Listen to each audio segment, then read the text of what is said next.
say that? Well, a lot of compromises have been made during the course of the negotiations. The government agreed to the EU's timetabling of the negotiations, agreed to a very large amount of money, and agreed to a transition period that included some things that we were told wouldn't be agreed. So on our side, we've made a huge number of compromises, and on the other side, as you've just listed, nothing has come in return. And that makes me concerned that it's all very one way. But you've gone beyond that. You've said the government itself may have lost the will, in a sense, for Brexit. Because it's difficult. And I was concerned that the withdrawal bill didn't seem to be coming back. That's now changed, that will come back in the middle of June.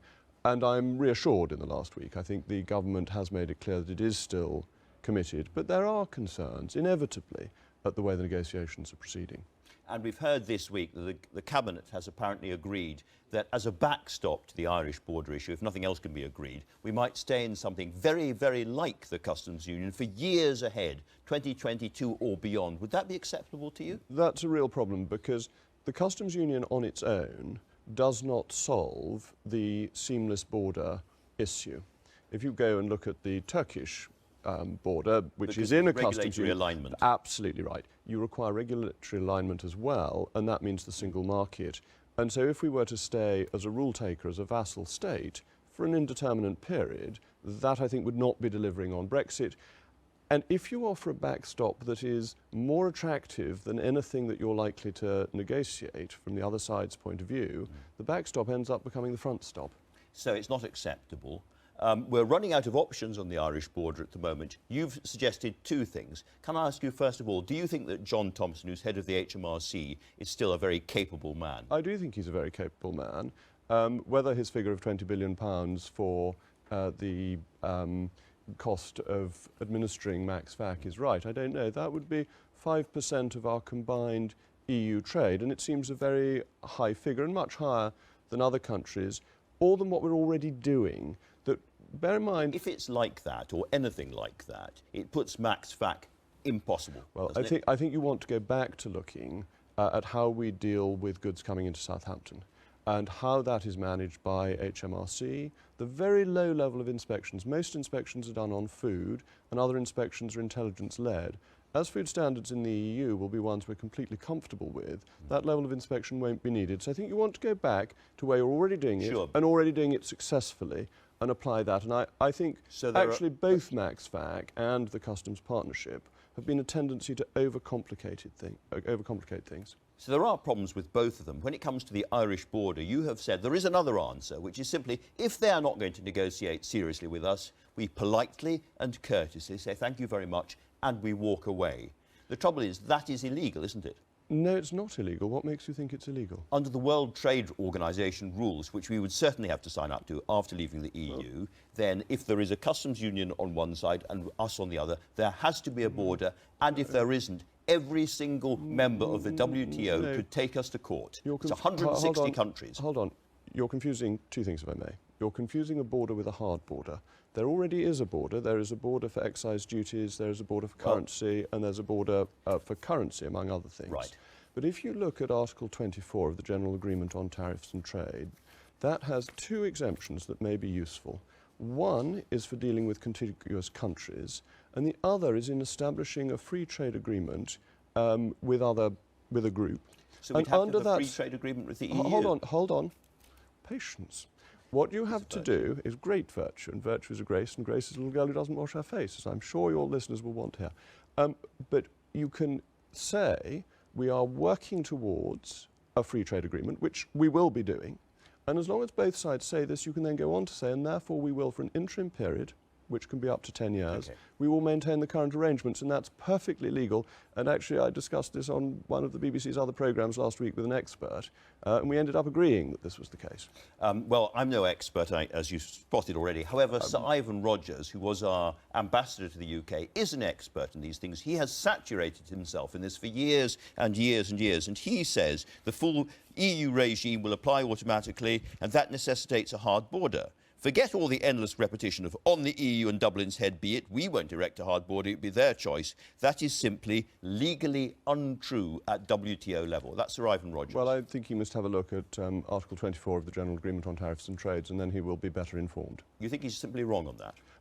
So Ivan Rogers is the chap who did David Cameron's renegotiation and provided us with the thin gruel. I'm not sure he is the most impartial or useful commentator on this issue. Well, let me try and find another impartial and useful commentator, the Prime Minister, because she's wrapped you over the knuckles over this very issue. She thinks that this idea of we're not going to put up a hard border, let somebody else do it if they dare, this kind of game of chicken, is irresponsible and has said so much to you. The Prime Minister said in her Mansion House speech that she wasn't going to do this. I think that is a mistake. I think it is the obvious negotiating position for us to have.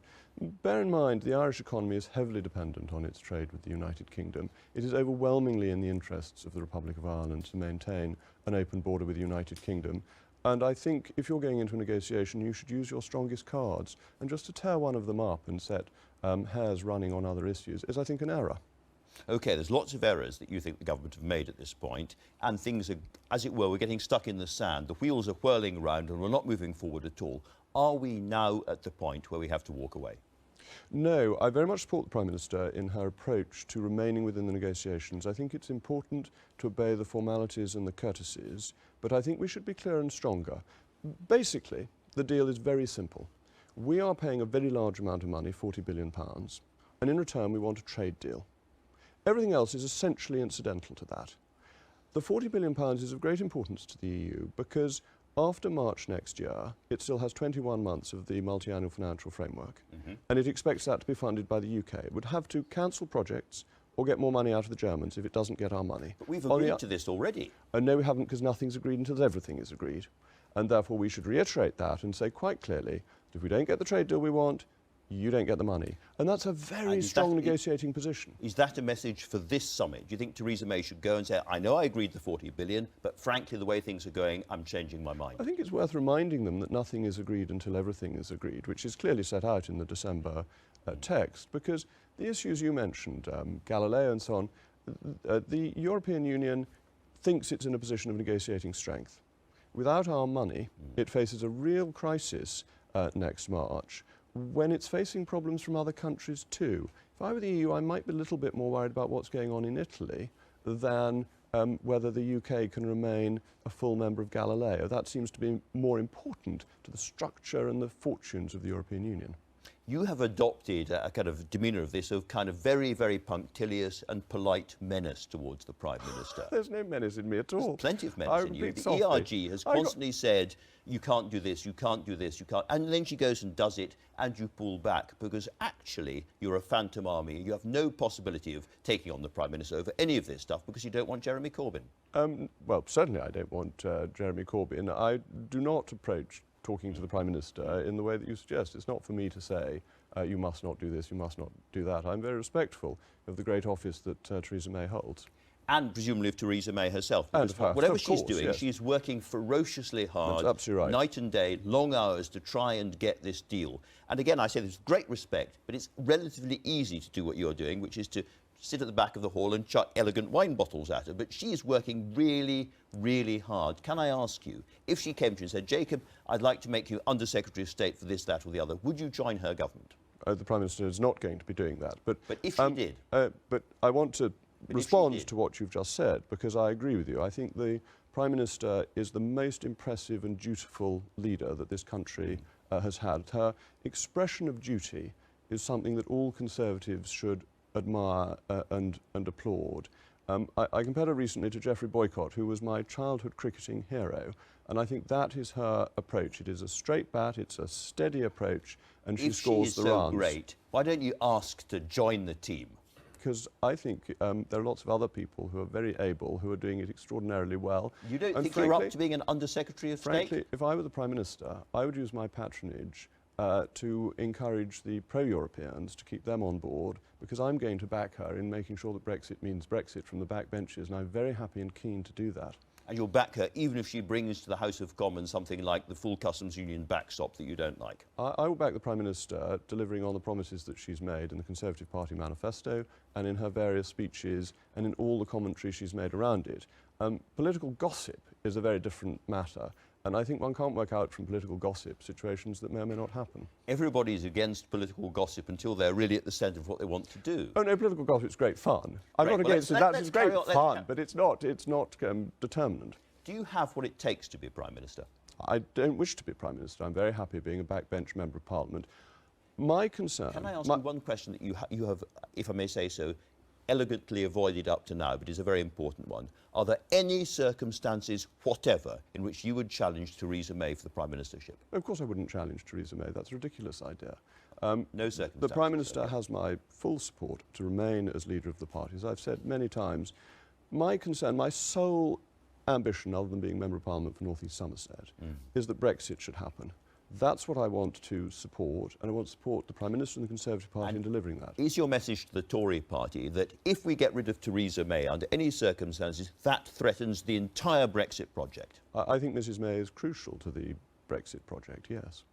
Can I ask you about the story in the Mail on Sunday today? It's not quite political gossip, because Somerset Asset Management, which you set up, has invested very, very heavily in a whole series of Russian investments, oligarchs, friends of President Putin's. Now, just at this moment, when we are in such a difficult situation with Russia, do you think that's a kind of patriotic or happy thing to be doing? I no longer run Somerset Capital Management's investments, and that's important to know.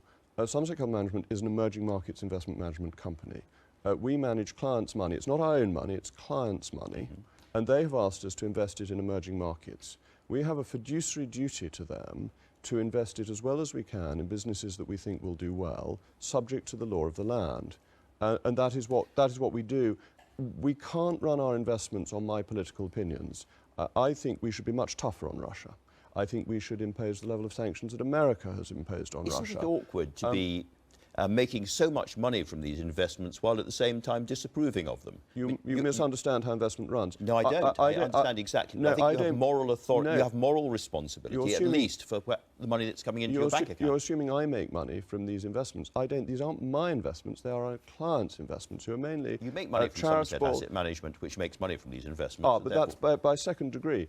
That our job is to invest in emerging markets for our clients and using their money. We have to do that as well as we can under the law. We would be opening ourselves up to legal actions if we decided that my political opinions should influence the investments. That would be quite improper.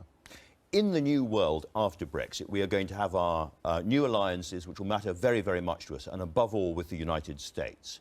When you've seen what Donald Trump has said about what he wants to do in terms of pharmaceutical prices in the UK, he and his Secretary of State have said in terms they want to make British consumers and British patients pay more so that American patients can pay less. Do you not think that we are, as it were, taking back control from one side and losing it in another direction?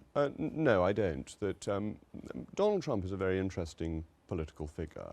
And if you look at what he has said, he has made these very strong statements in what he sees America's interest to be. And then, as we're seeing with the Chinese recently, he then negotiates deals that leave everybody happy. So I think we're in a slightly weaker position than the People's Republic of China. Of course, we're not as large an economy as the People's Republic of China. That's absolutely correct. But we are the US's closest ally. That has a certain weight to it. We are an important support for America and its global interests. And that again gives us as a counterweight to China, which is very often not of the same interest as the United States. That gives us a degree of influence, and I think the United States as a country, it both makes sense for us to work with, and one where we have a lot of commonality of interest. Jacob. We will make America great again.